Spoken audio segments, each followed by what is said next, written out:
Hey, how's everybody doing? It's STEMFLAG.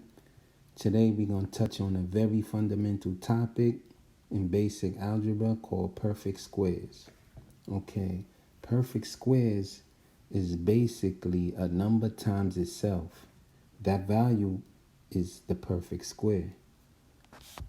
Now, I want to go over a few basic exercises which we're going to connect to finding the value of a perfect square.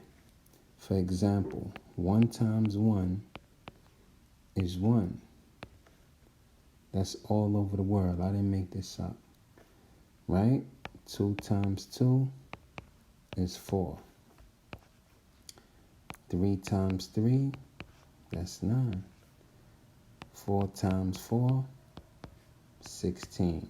Right? Now here's the thing with the perfect squares. It's written a little different, but it's similar. 1 squared equals 1.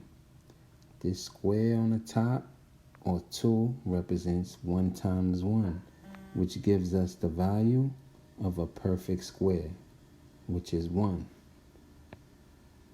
Okay, 2 squared equals 4. This square on the top represents 2 times 2, which gives us the value of a perfect square, which is 4. And let's keep it moving. 3 squared equals 9. This 2 on the top, or square as we call it, represents 3 times 3, which gives us the value 9, which is a perfect square also. Now let's go with this one. 4 squared equals 16. This square on the top represents 4 times 4, which gives us the value of another perfect square, which is 16.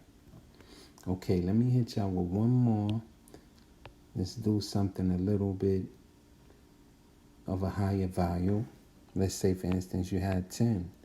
Now, 10 times 10 is 100. That's all over the world, right? Now, let's use our square.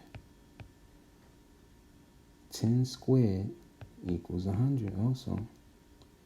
The square on the top represents 10 times 10, which gives us the value of the perfect square, which is 100.